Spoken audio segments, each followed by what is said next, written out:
नमस्कार, मैं हूं नीलू। तो ट्रंप के 500% टैरिफ की जिस तरह से खबर भारत में फैली, उसके बाद से शेयर मार्केट में भी गिरावट दर्ज की गई और साथ ही साथ इस बात की हलचल है कि अगर इसे वाकई ट्रंप लागू कर देता है भारत में, फिर इसके बाद होगा क्या, किन किन सेक्टरों में सबसे ज्यादा असर देखने को मिलेगा और इससे भारतीय बाजार किस तरह से सहमा हुआ है। आज बातचीत इसी पर होगी। बातचीत करने के लिए मयंक मेरे साथ है। मयंक, 500% टैरिफ, पहले ही इतना टैरिफ अमेरिका की तरफ से भारत झेल रहा है, अब एक भारी भरकम टैरिफ अगर अमेरिका की तरफ से लगा दिया जाता है तो फिर क्या? देखिए, ये जो बिल की चर्चा हो रही है, इसको लिंडसे ग्राहम बिल भी कहा जा रहा है, क्योंकि लिंडसे ग्राहम वो सांसद है अमेरिका के जिन्होंने इसको पेश किया है।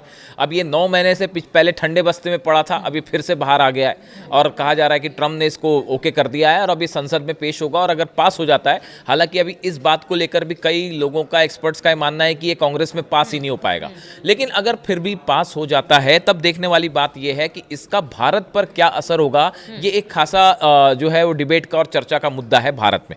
देखिए, आपको पहले कुछ छोटे आंकड़े, हम कुछ समय में एक आंकड़े बताते हैं, उससे आपको एक ब्रीफ अंदाज मिलेगा कि इसका भारत पर क्या असर हो सकता है। अगर हम टॉप 5 ऐसे देशों की बात करें जिसका भारत के निर्यात में सबसे बड़ा शेयर है, 2024-25 के जो वर्ष के जो आंकड़े हैं, उसमें करीब 20% हिस्सेदारी अमेरिका की रही है। यानी भारत ने जो एक्सपोर्ट किया उसमें 20% अपना सामान जो है अमेरिका को एक्सपोर्ट किया, करीब 9% यूएई को किया, उसके बाद तीसरे नंबर पर नीदरलैंड है 6%, फिर यूके है करीब 3.5% और फिर चाइना है 3.29%। यानी सबसे ज़्यादा एक्सपोर्ट जो है वो अमेरिका को करता है भारत, करीब अपने टोटल एक्सपोर्ट का 20%। यानी आप सीधी बात ये भारत के लिए अमेरिका है। हाँ। और गौर करने वाली बात यह है कि जो 50% टैरिफ लगा पिछले साल, मतलब जो 2025 में जो टैरिफ लगा, उसके बाद भी भारत का अमेरिका को एक्सपोर्ट बढ़ा, कम नहीं हुआ। ये एक गौर करने वाली बात है। इसलिए कुछ लोग ये भी कहते हैं कि अमेरिका के टैरिफ का असर नहीं होगा, लेकिन 500% टैरिफ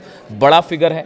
और इसके लिए देखिए, हम अगर टॉप 5 सेक्टर की बात करें जो कि एक्सपोर्ट में भारत का सबसे बड़ी हिस्सेदारी है, सबसे पहले नंबर पर है मशीनरी, जो पार्ट्स होते हैं, हैवी मशीनरी के जो पार्ट्स होते हैं, करीब 27% इसकी भागीदारी है। फिर पेट्रोलियम प्रोडक्ट हैं करीब 13%, इलेक्ट्रॉनिक गुड्स करीब 9%, ड्रग्स एंड फार्मास्यूटिकल्स करीब 7% और जेम्स एंड ज्वेलरी करीब 7%। ये वो सेक्टर हैं जो 5 सेक्टर सबसे ज़्यादा बड़े जिसमें भारत एक्सपोर्ट करता है। तो बड़ी स्वाभाविक सी बात है कि वो 5 सेक्टर हैं जिन पर सीधा असर होगा। अब हम 3 ऐसे सेक्टर की बात कर लें जिस पे सीधा असर होने की संभावना है अगर 500% टैरिफ हो जाता है। तो देखिए, इस मामले में अगर भारत के इलेक्ट्रॉनिक गुड्स के टोटल एक्सपोर्ट की बात की जाए तो अमेरिका को भारत करीब 38% इलेक्ट्रॉनिक गुड्स एक्सपोर्ट करता है। जो इलेक्ट्रिकल सामान है, इलेक्ट्रॉनिक से बनी चीज़ें हैं, करीब 38% जो है वो अमेरिका को जाती हैं। यानी अगर 500% टैरिफ लगता है तो उसका सीधा असर इस इलेक्ट्रॉनिक मार्केट पर देखा जाएगा। बात नंबर 1। बात नंबर 2, भारत के ड्रग्स और फार्मास्यूटिकल्स की अगर बात की जाए तो उसमें एक्सपोर्ट का करीब 35% हिस्सा जो है वो अमेरिका का है। यानी पर 35% जो है, इसीलिए बीच में डोनाल्ड ट्रंप भारत की दवाइयों पर जो टैरिफ बढ़ाने की बात कर रहे थे, वो इसीलिए कर रहे थे। तो देखिए, करीब 34 से 35% जो है भारत अपने फार्मास्यूटिकल्स दवाइयाँ जो है वो अमेरिका को भेजता है। यानी जो दूसरा बड़ा सेक्टर होगा वो फार्मास्यूटिकल्स होगा, जिस पर इस 500% टैरिफ का सीधा असर होगा। इसके बाद तीसरी जो बड़ा सेक्टर है वो जेम्स एंड ज्वेलरी का है, जिसमें करीब 33 से 34% एक्सपोर्ट जो है भारत अमेरिका को करता है। यानी ये 3 बड़े सेक्टर हो गए, James and jewellery, drugs and pharmaceuticals और इलेक्ट्रॉनिक गुड्स। ये 3 सेक्टर होंगे जिस पे इस 500% टैरिफ का सीधा असर होगा। इसके अलावा भी जो है वो अगर हम टॉप की बात कर लें तो मशीनी कलपुर्जे हो गए, petroleum product, electronic goods, drugs and pharmaceutical, James and jewellery.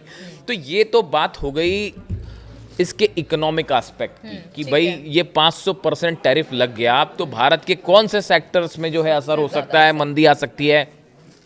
ये 5 सेक्टर हमने आपको बताए, लेकिन अब देखिए इसके पीछे एक बड़ी जो है वो एक स्ट्रैटेजिक पॉलिसी भी है। ये बिल जो है सिर्फ ट्रेड और टैरिफ इसका जो है सीधा लक्ष्य नहीं है।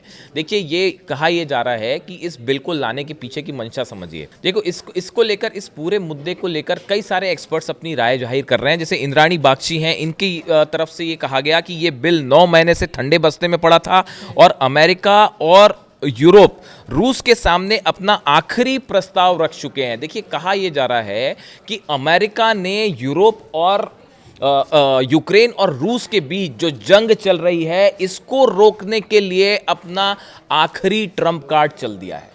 ये आखिरी प्रस्ताव है कि साहब, अगर आप बताया भी जाता है कि एक टाइम फ्रेम भी फिक्स कर दिया है 40 दिन का, कि 40 दिन के अंदर आप रूस के साथ जो है वो व्यापार बंद कर दीजिए। तो कहा यह जा रहा है कि बहुत कोशिशों के बाद, डिप्लोमेटिक कोशिश के बाद ट्रंप जो है वो पुतिन को नहीं मना पाए, यूक्रेन के साथ युद्ध नहीं रोक पाए, तो अब ये आखिरी पत्ता उन्होंने आखिरी दांव चल दिया है। रूस के तेल को लेकर, रूस के तेल को लेकर पूरा खेल है। हाँ। कि कैसे अगर उधर से बात नहीं बन रही है तो इधर से दबाव, हाँ, तो इधर से दबाव बनाया जाए। अब ये बिल आ जाता है तो सबसे ज्यादा 3 कंट्रीज किस पे असर हो रहा है? भारत पर हो रहा है, चीन पर हो रहा है और ब्राजील पर हो रहा है। ये 3 देश ऐसे जो सबसे ज्यादा जो है रूस से तेल खरीद रहे हैं। भारत ने हालांकि तेल रूस से खरीदना कम कर दिया है। ये जो पिछले साल दिसंबर में जो स्थिति थी उसके मुकाबले जून तक के जो आंकड़े आए उसमें भारत ने तेल काफी तेल कम किया है खरीदना। अब देखिए, कुछ लोगों का ये कहना है कि ये असल में रूस और यूक्रेन का युद्ध रुकवाने के लिए ट्रंप का आखिरी दांव जो है वो उन्होंने खेल लिया है। अब सवाल भारत के सामने कि क्या भारत जो है अमेरिका के इस दबाव के सामने भारत का रुख क्या रहेगा? भारत ने साफ कर दिया है। अब मैं विदेश मंत्रालय के जो प्रवक्ता है उनका बयान सुन रहा था कि भारत जो है वो अपनी व्यवहारिक स्थिति पर अपने देश की जनता की आवश्यकता के अनुसार अपने नेशनल इंटरेस्ट के हिसाब से फैसला लेगा, किसी के दबाव में नहीं आएगा। ये भारत सरकार ने साफ कर दिया।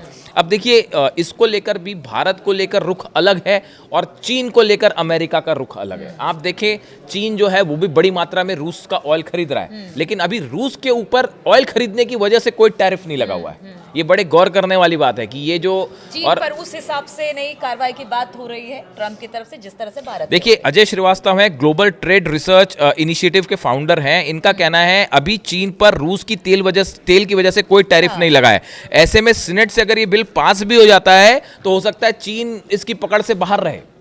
हो सकता है कि अमेरिका जो है वो चीन पर इसका जो 500% वाला मामला है वो लागू ना करे। इसका बड़ा कारण है जो रेयर अर्थ मिनरल्स हैं चाइना में। देखिए, अगर आप चाइना के ऊपर तो अमेरिका टैरिफ लगाएगा तो चाइना से बड़ी मात्रा में रेयर अर्थ मिनरल जो हैं वो अमेरिका को एक्सपोर्ट होते हैं और चीन उनको रोक देगा। और ये वो मटेरियल होता है जो इलेक्ट्रॉनिक सामान, सेमीकंडक्टर बनाने में, जो सिक्योरिटी और डिफेंस से जुड़े सामान होते हैं, उन सब को बनाने में रेयर अर्थ। अभी मैं देख रही थी कि अमेरिका खुद यूरेनियम खरीदेगा रूस से, ठीक है, लेकिन वो भारत पर तेल खरीदने पर प्रतिबंध लगा रहा है। मतलब ये दो तरह की डबल स्टैंडर्ड, बिल्कुल डबल स्टैंडर्ड। अब ऐसे में अगर आप जो है चाइना के ऊपर अगर ये 500% टैरिफ लगा देगा, चीन अपना तुरंत रेयर अर्थ मिनरल्स जो जा रहे हैं अमेरिका को उस पर रोक लगा देगा और उसका नतीजा सीधा अमेरिका की इकोनॉमी पे होगा और उनके डिफेंस सेक्टर पे बड़ा असर होगा, क्योंकि इन सबका सामान का इस्तेमाल जो है वो डिफेंस उपकरण बनाने में होता है। तो इसलिए चीन पर जो है लगाना उतना आसान है नहीं। अब बचा ब्राजील और भारत। तो ब्राजील और भारत को लेकर ऐसा बड़े सारे एक्सपर्ट्स की ये मानना है, उनका ऐसी राय है कि हो सकता है कि पहली बात तो कांग्रेस में ये बिल पास हो ना हो, क्योंकि अमेरिका में एक बड़ी सांसदों का ऐसा ग्रुप है जो ये कह रहा है कि भाई भारत के साथ आपको संबंध नहीं खराब करने हैं और इसका नुकसान अमेरिका को ज्यादा होगा भारत से ज्यादा।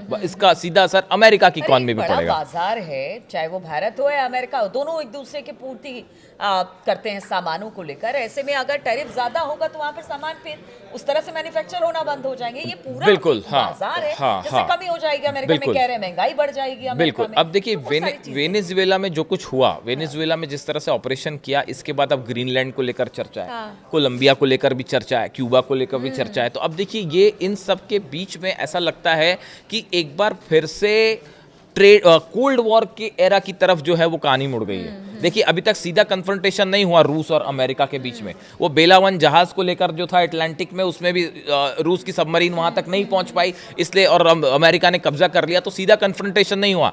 लेकिन जो हालात बन रहे हैं उससे एक बार फिर कोल्ड वॉर वाली सिचुएशन जो थी, ट्रेड फेयर एक तरह से कोल्ड वॉर ही हाँ, है। कोल्ड वॉर ही है। किसी पर आप ऐसे बेहिसाब तरीके से टैरिफ लगाते हैं तो तनातनी की स्थिति तो बनेगी ही। अब इसको लेकर देखिए 2 स्थिति बनती है। पहली स्थिति तो यह है कि क्या ये बिल पास हो पाएगा, क्या इसको अमेरिकी संसद की मंजूरी मिलेगी। दूसरा, अमेरिका का सुप्रीम कोर्ट जो है वो इन ट्रंप टैरिफ को लेकर क्या फैसला करता है, वो भी कोर्ट में लंबित है मामला। और देखिए, लोअर कोर्ट से कई बार ये कहा जा चुका है, लोअर कोर्ट से इस तरह के फैसले पहले आ चुके हैं कि भाई जो टैरिफ लगाया डोनाल्ड ट्रंप ने वो संवैधानिक संवैधानिक नहीं है, वो बिल्कुल, गैर कानूनी है। हाँ। और जब तक संसद इसको अप्रूव नहीं करेगी, आपके पास अधिकार नहीं है कि आप टैरिफ लगा लीजिए, जो अमेरिका का संविधान कहता है। ऐसा वहां के लोअर कोर्ट्स ऑलरेडी ये वर्डिक्ट दे चुके हैं। ट्रेड पॉलिसी है, आप उसको भी नजरअंदाज नहीं कर सकते। अब यही बात जो है वो चीन की तरफ से कही जा रही है, ईरान की तरफ से कही जा रही है, रूस की तरफ से कही जा रही है कि एक हेजेमनी अपनी स्थापित बिल्कुल। करने की कोशिश हाँ, है, अपना कोशिश। प्रभाव जमाने की हाँ। कोशिश है, एक प्रकार की दादागिरी जमाने की कोशिश है। ये बार बार चीन कह रहा है, ईरान कह रहा है और रूस कह रहा है। अब ऐसे में नज़र इस बात पे है कि क्या अमेरिकी संसद इस बिल को पास करती है, और पास करने के बाद क्या ये 500% टैरिफ लागू होता है। अगर ये 500% टैरिफ लागू होता है तो आप ये मानिए इसका बड़ा असर देख सकते हैं आप इंटरनेशनल स्तर पर, जो डिमांड एंड सप्लाई की जो चेन है उस पर बड़ा असर होगा, ऑयल प्राइसेस पर बड़ा असर होगा, और आप देख सकते हैं रूस और अमेरिका के बीच में एक बड़ा तनाव पैदा हो सकता है। बिल्कुल। तो आप देखिए, ट्रंप जो कोशिश कर रहे हैं कि वो अपनी बात लोगों से मनवाए, लेकिन स्थिति क्या है वो पूरी दुनिया देख रही है। यहाँ तक कि अपने घर में भी ट्रंप को क्रिटिसाइज किया जा रहा है उनकी पॉलिसीज को लेकर। अब ऐसे में अगर 500% टैरिफ भारत पर लगाया जाता है तो ज़रूर इसका असर पड़ेगा और इसकी बानगी भी देखने को मिल रही है। लेकिन कहा यह जा रहा है कि भारत सरकार भी कोशिश कर रही है कि इस पर बातचीत की जाए, और खुद अमेरिका में भी इस बात का विरोध हो रहा है कि ट्रंप अपनी मनमानी नहीं कर सकते। अब ये टैरिफ लगेगा कि नहीं लगेगा, भारत इस वक्त अमेरिका का एक बड़ा टैरिफ जो उसने लगाया है उसको झेल ही रहा है। अब क्या होगा आगे ये कोई कुछ नहीं कह सकता, क्योंकि ट्रंप है और ट्रंप कुछ भी कर सकते हैं। इसलिए इस खबर पर लगातार हमारी नजर बनी रहेगी। आप बने रहिए हमारे साथ।